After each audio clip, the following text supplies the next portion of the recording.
Okay, let's kick things off with a number that literally set the internet on fire recently. 180 bucks. Just imagine touching down after a long, exhausting flight. You pull out your phone to grab a quick ride to your hotel, and boom, that massive number flashes right on your screen. Yeah, that's a real quote from a super frustrated visitor over on Reddit. And honestly, it perfectly captures just how chaotic and wildly expensive getting around New York City has become.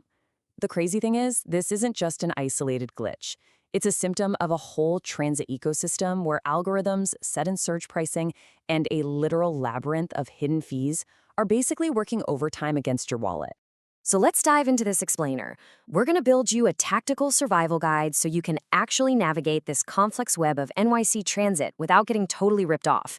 Whether you're a local just trying to get across town or a visitor trying to decipher the whole airport transit puzzle, we're going to break down exactly what the data tells us to do. Here's the game plan for today. We'll start with the NYC transit dilemma, pit taxis up against app rides, see why location dictates your ride, crack the code on beating airport transit prices, expose those sneaky surcharges and hidden fees, and wrap up with your ultimate NYC playbook.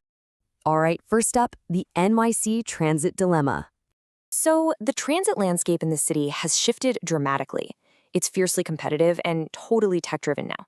But before we throw the main contenders into the ring, we absolutely have to talk about the Curb app. This thing is a massive wildcard. It basically lets you hail a regulated street taxi straight from your phone, and it actually gives you upfront pricing.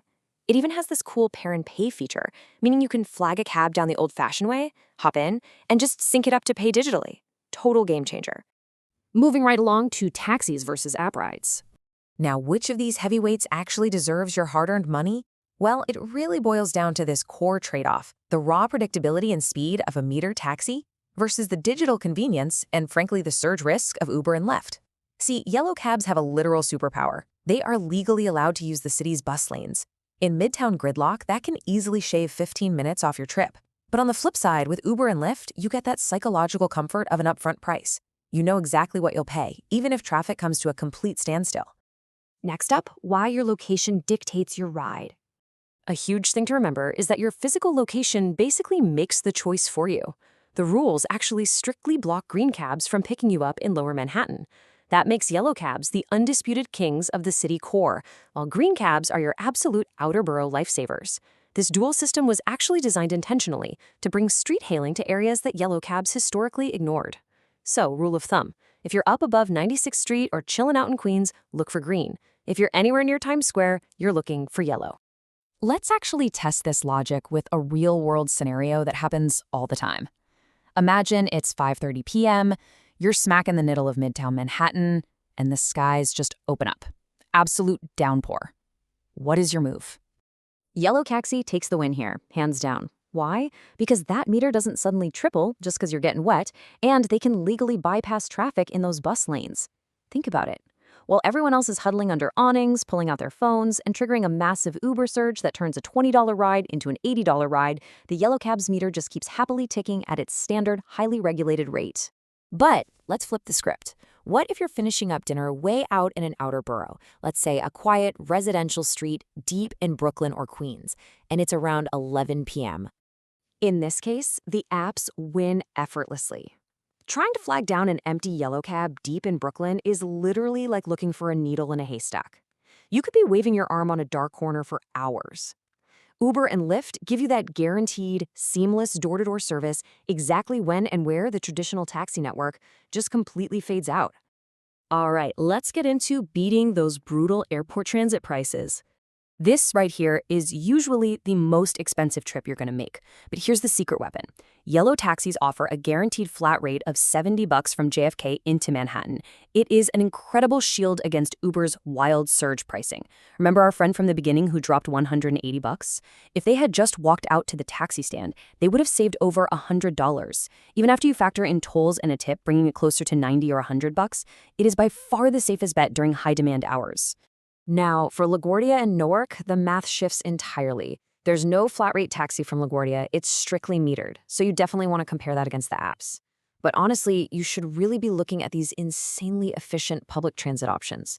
Did you know the LaGuardia Link Q70 bus doesn't cost a single cent? It's completely free and drops you right at a major subway hub. For JFK, taking the AirTrain to the subway will only run you about $15 total. I mean, why pay a massive surge price when the city has built infrastructure specifically designed to save you money? Let's move on to everyone's favorite topic, surcharges and hidden fees. You know how those upfront estimates somehow always feel a little inflated? Well, the new congestion pricing actually gives traditional taxis an immediate 75-cent head start over Uber and Lyft for any trip below 60th Street. You're paying a $1.50 congestion surcharge for an Uber or Lyft, but only 75 cents for a cab. Plus, if you look closely, Lyft's per mile rate is slightly cheaper than Uber's inside the city right now. The data paints a really clear picture here. For quick, short trips inside Manhattan's core, the traditional taxi is mathematically favored to be cheaper. Oh, and you really have to watch out for the apps. One Reddit user got totally burned by this. They scheduled an Uber in advance and got slapped with a sneaky $7 reservation fee that was absolutely not transparent. They booked a 7:40 a.m. ride, thought the $41 quote was a little steep, and only realized after looking at the final receipt that they were heavily taxed, basically just for the peace of mind of booking early. And just a quick heads up, your options for comparison shopping are actually shrinking a bit. You might remember Revel, those bright blue all-electric Teslas? Yeah, they completely shut down their passenger cars late in 2025. They were a fantastic alternative if you wanted to dodge surge pricing and ride clean, but their exit means the market is way more consolidated now between just Uber, Lyft, and the local TLC cabs. So, let's tie it all together with your ultimate NYC playbook. Here is your highly actionable, step-by-step local habit to live by. Step 1. Pull open Uber. Step 2, open Lyft to compare. Toggle between them to find your baseline price. Step 3, if they are both surging wildly and you're in Manhattan, step 4 is literally just walking to the curb and raising your hand. The moment you see that crazy multiplier on your phone, remember that the yellow cab meter is completely blind to demand. It doesn't care how busy it is, it just charges for time and distance. But I want to leave you with a slightly provocative thought from our sources to wrap up this explainer. After all this intense car strategy and comparing apps, is the true ultimate NYC transport hack actually just taking the 290 subway? During rush hour, a packed express train is almost always going to beat a luxury car stuck dead in traffic on the FDR Drive, and for a fraction of the cost. So maybe the best rideshare strategy is simply knowing when not to take a car at all. Definitely think about that the next time you pull up your phone to order a ride. Thanks so much for diving into this explainer with me, and safe travels out there.